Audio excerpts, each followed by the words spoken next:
It's that time of day when we bring you another informative edition of Jamaica Magazine. I'm your host, Adrian Atkinson.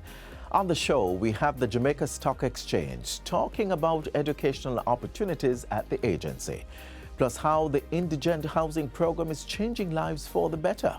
There's more, so stay with us.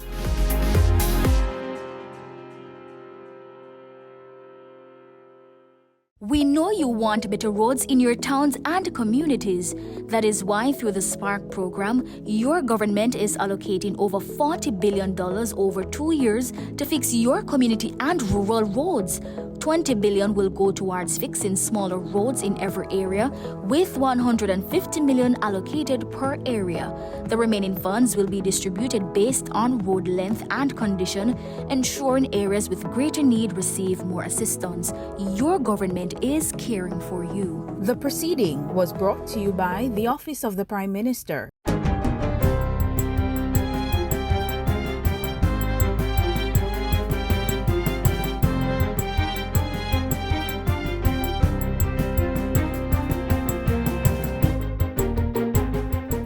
Good day, I'm Twyla Whelan, and this is your JS News for Thursday, November 21, 2024. The government, in collaboration with the World Bank, will be initiating a 6-year initiative to strengthen Jamaica's social protection programs and systems. The Social Protection for Increased Resilience and Opportunity Spiral project was launched at the Rock Hotel in downtown Kingston yesterday. It will be executed by the Ministry of Labour and Social Security with support from the Planning Institute of Jamaica, PIOJ. The project is being financed through a $250 million loan from the World Bank, the agreement for which was signed in June.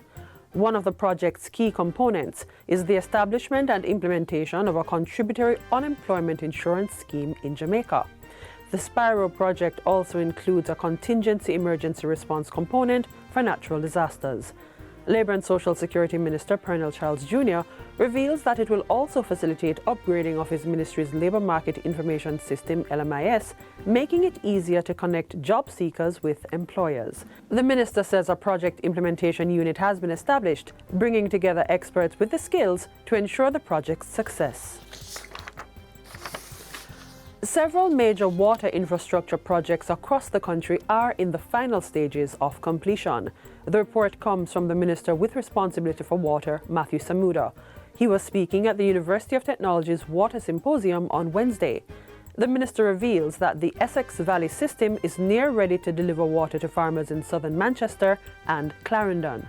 Work is progressing on drought mitigating projects such as the Rio Cobre system and distribution networks in western Jamaica. So we're taking a very serious look at our watersheds, at our supply, to ensure that what we have assessed to be there is as stable as it can be. There are factors outside of our control, such as climate change. It is a pillar of the triple planetary crisis, but we are taking the steps within our microclimate to ensure that we protect our water sources.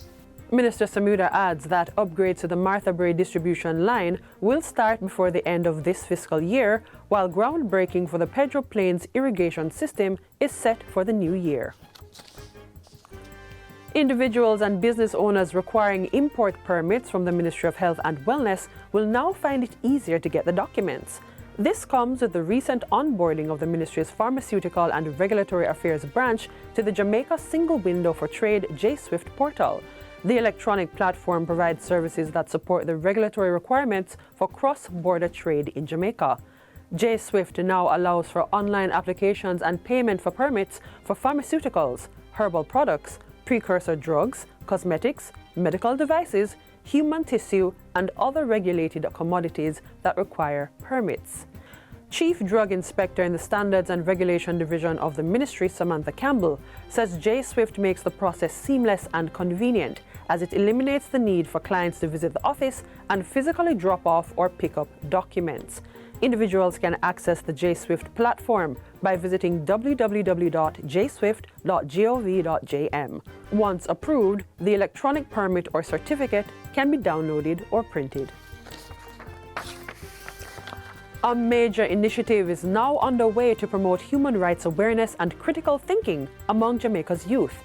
The Ministry of Legal and Constitutional Affairs, in collaboration with the Jamaican Association for Debating and Empowerment, JADE, has launched a national high school debate competition uniting 20 secondary schools.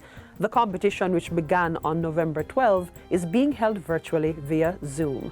12 schools have advanced from the first round. The event culminates on December 10, International Human Rights Day, with the grand finals, where the top team will be crowned champions.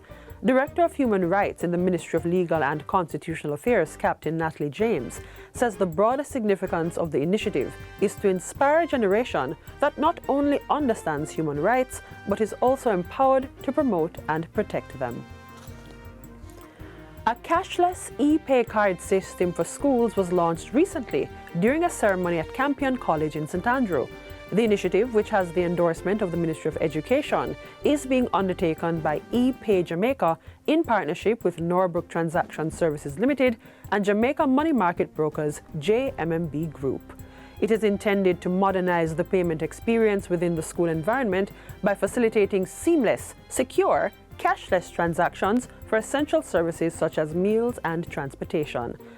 Chief Operating Officer of ePay Jamaica, Havana Llewellyn, says the cashless school's ePay card is being rolled out at Campion College, St. Andrew High, Mona Prep, and St. Peter and Paul Prep first.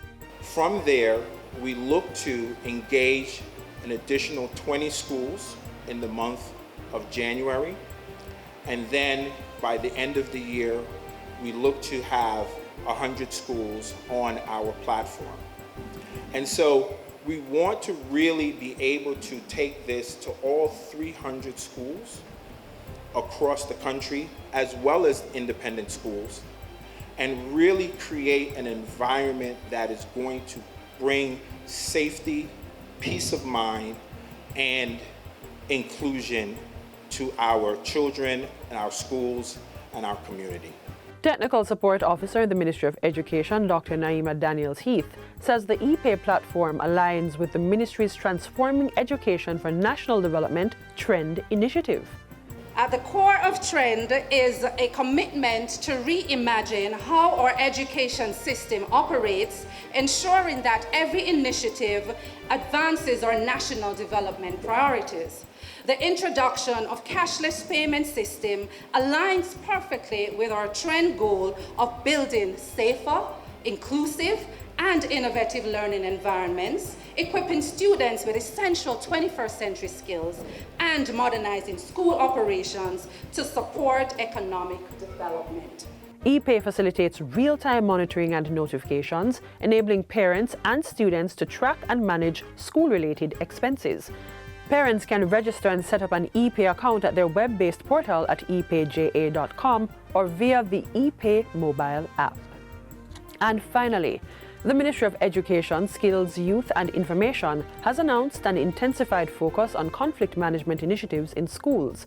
This follows the report of a violent altercation at Pembroke Hall High School on Tuesday, which left at least one student with visible injuries. In a press release, Portfolio Minister Senator Dr. Dana Morris-Dixon called the incident a reminder of the challenges in promoting peace and respect among youth. She emphasized the importance of continued collaboration between parents, guardians, and school staff to address violence and foster positive school environments. The ministry will be doing ongoing anti-bullying campaigns, including social media initiatives, to educate students on respect and non-violent communication. In the meantime, authorities are investigating the incident at Pembroke Hall High, with further updates to follow. And that's it for JS News Today. I'm Twyla Whelan. Thanks for watching. Our pensioners are our society's backbone, and we want to make sure they are cared for. That is why the annual pension exemption and age relief exemption has been increased to $250,000 each. You have worked hard for your country, and we want you to have a little more peace of mind in retirement. Your government is caring for you. The proceeding was brought to you by the Office of the Prime Minister.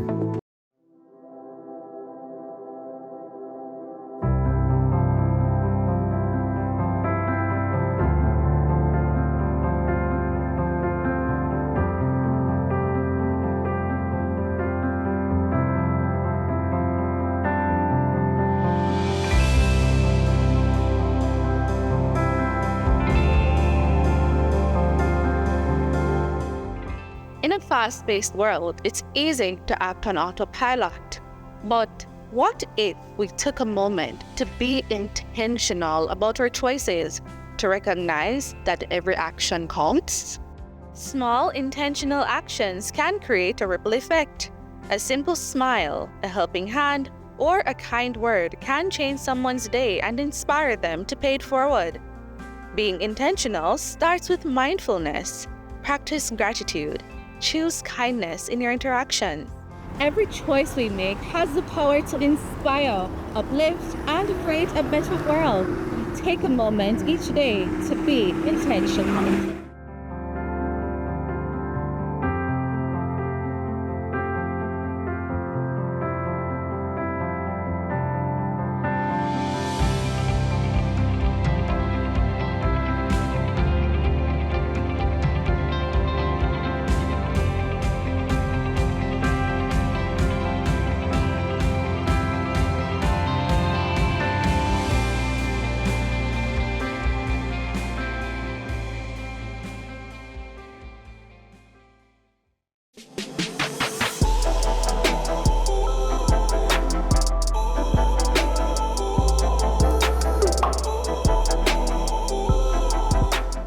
On Finance Matters this week, we look at educational opportunities at the Jamaica Stock Exchange.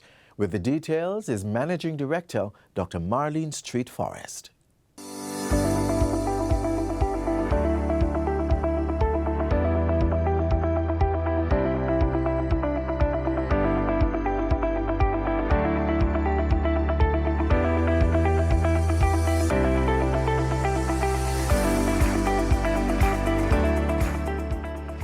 The Jamaica Stock Exchange is finding ways to educate the public about the stock market through various programs. But what do you know about their educational programs? Hi, I'm Shaquille Rochester Shorter and welcome to Finance Matters. Joining us to tell us more about the education programs is Dr. Marlene Street Forrest, Managing Director of the Jamaica Stock Exchange.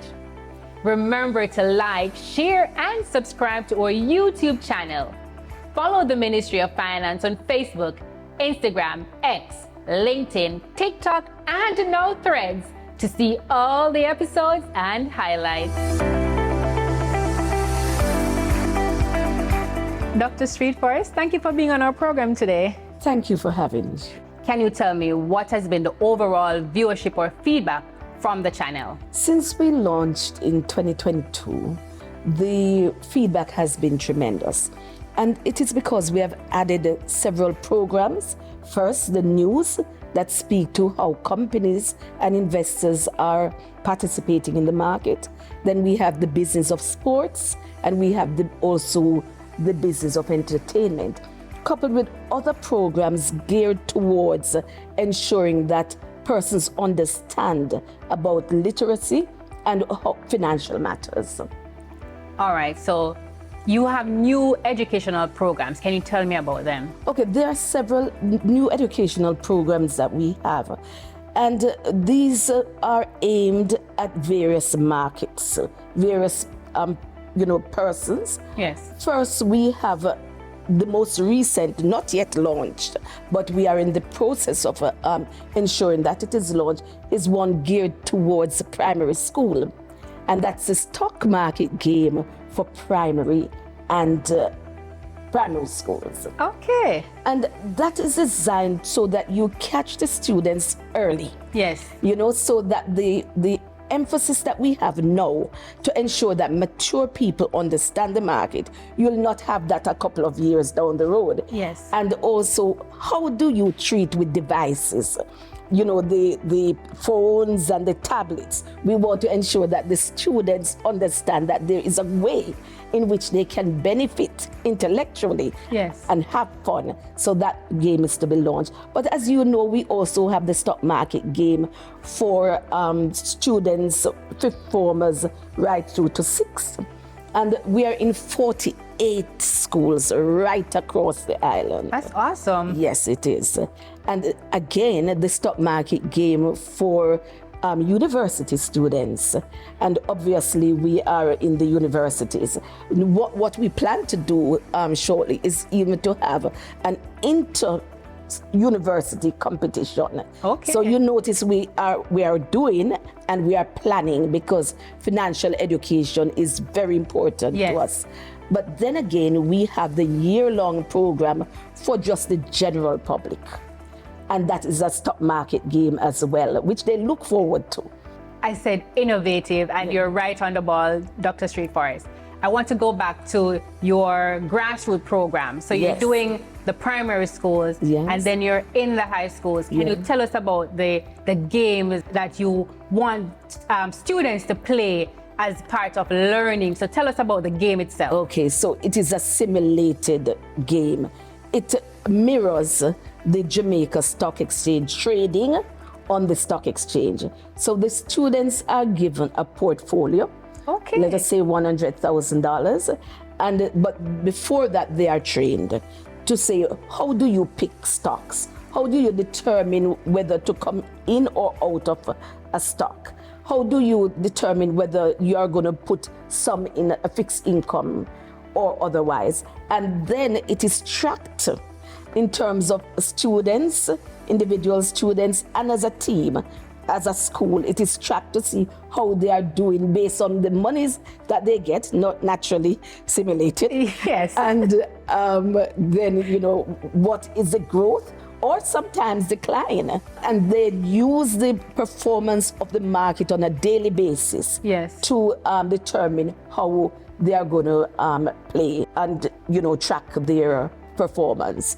The teachers are also trained, because the teachers help to guide the students if they need, encouragement or they need advice.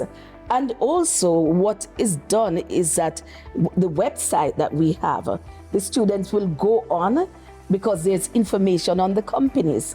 So you are really tracking real life scenarios. So they go, they see, okay, the company might have paid a dividend. What's a dividend? A question could be asked. The company might have had a stock split. What's a stock split? And so they learn as they go along, so that at the end of the day, they can now take this information and go and do the trading, because they also get a prize. I was about to ask about that. Oh yes, they get a prize at the end, first place, second place, third place.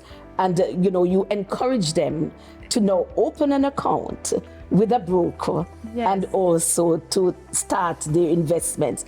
And just a little story on this. They have been called, because we air it. And some people call them and said, what's advice you want to give?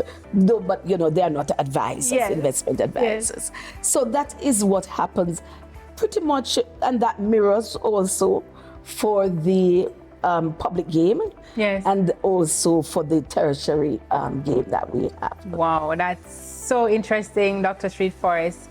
But I remember you stated 48 schools are involved now.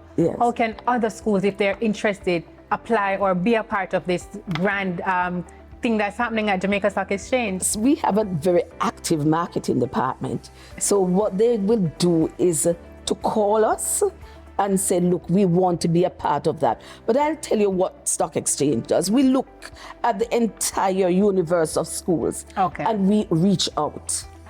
So we reach out to the schools, we reach out to the business teachers, we reach out to the principal and say, why not? Because we also have the brokers who can be mentors for both the teachers and the students. So, but they can call the Jamaica Stock Exchange, 967-3271, and say that they want to be a part of the program. Okay, awesome. And you're not just only looking at the traditional high schools? Oh no, not at all. High school is high school. Okay. Yes. I'm happy to hear that. Yes, high school is high school. We cater for all. We start at the beginning. In terms of how we train. So everyone has intellect, and just that you must have interest. So on that note, Dr. Street Forest, before we go, 3 things that we should remember about your education programs? Our education programs cater for all mature persons, students, and the young ones. The other thing is that we work with you where you are.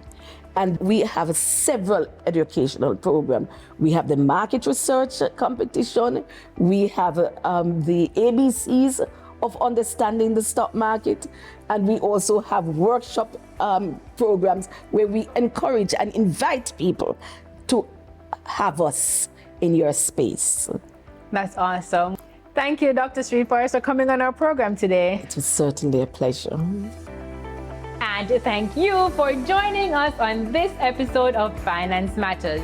Remember to follow us on social media at MOF Jamaica and tune in next week as we continue to demystify the economic and fiscal policies and initiatives implemented by the government to empower Jamaicans as we chart a path to Jamaica's economic prosperity.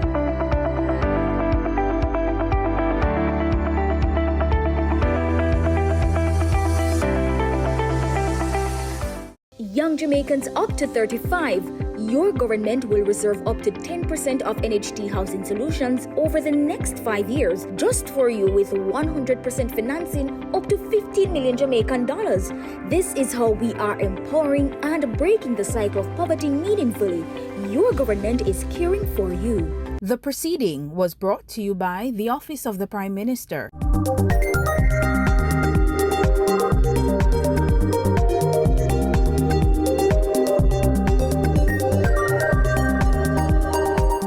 Up next, life-changing transformation through the Indigent Housing Program.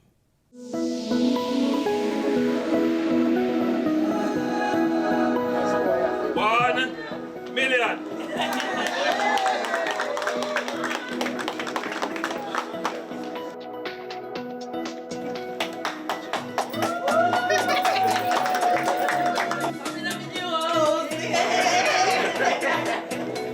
Oh, God.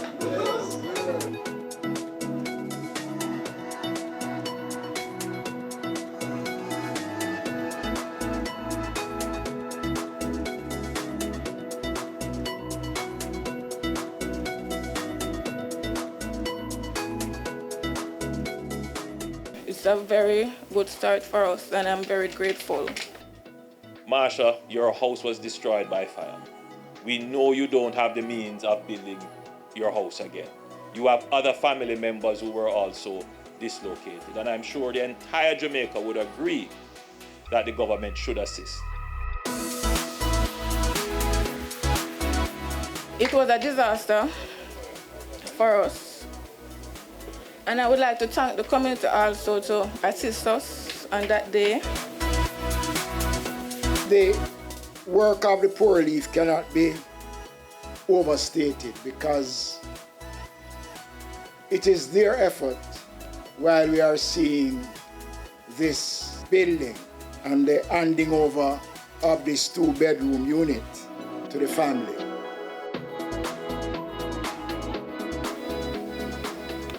I'm so very grateful for this house. The new home represents more than just wall and a roof. It symbolizes the firm support of your neighbor, local organization, and our government. Let this new beginning be a reminder that you are not alone and that we stand with you today and always. We estimate that there are about 6,000 Jamaican households that live in substandard housing conditions, the worst of the worst. If we can replace that with proper housing, then we would have lifted the entire society. There are 2 more units that are presently under construction, which will be completed in another 8 to 10 weeks, depending on the weather. Cheswick is slated to have 8 indigent housing solutions provided in that community over the next couple of months. So St. Thomas is not a parish that you can say that people forget St. Thomas anymore. This government has ensured that St. Thomas retains its prestige.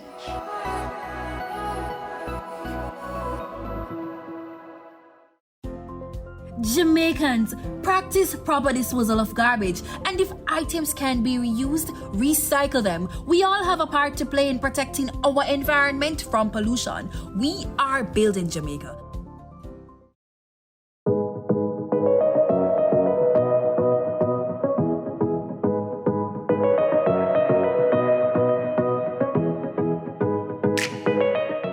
So it is important for us at JCA that our customers are treated fairly, right? And we know it's easy. I'm being frank, it's easy to blame customs for everything. But how do you verify whether customs is charging you or not? There's what we call a reference number, or we call it a C number. So if it is that you import anything, the de minimis is now $100. So if you import something that is $99 and your courier is saying that customs has charged you, ask your courier for the C number, go onto the customs website and check or download the mobile app, type in your reference number, and you are able to see what the payment was. Your courier must provide you with a customs invoice. And if you have problems after that, send something to quick.response@jca.gov.jm and we will follow through because we take these matters very, very serious. Send a report with your detail, identifying who you are, what your import is, who is your courier company, and the challenges that you are having. And what we will do as the regulator, as the persons who authorizes courier companies to submit documentation on your behalf, electronic documentation, we will investigate. And I can tell you that our CEO has taken a zero-tolerance stance against freight forwarders, couriers who are perpetrating these type of, I call them offense, against the customers. And there are avenues that are available if they continue to do these things, that there is redress and there are things that can be done. For example, we hope we don't get to that, but the commissioner has the power to suspend their access to our platform where these declarations are submitted. So we urge the courier companies, comply, treat your customers well, give them the correct information, and there's still opportunity for you to continue to make a wonderful living from the trade.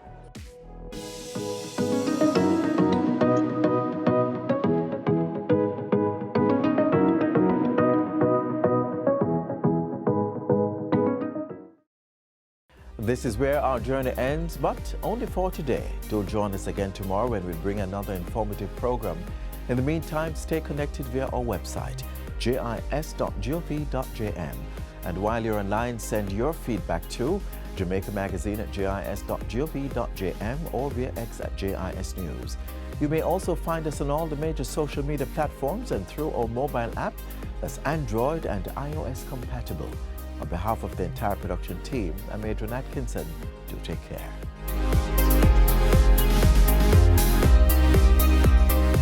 This has been a production of the Jamaica Information Service, the voice of Jamaica.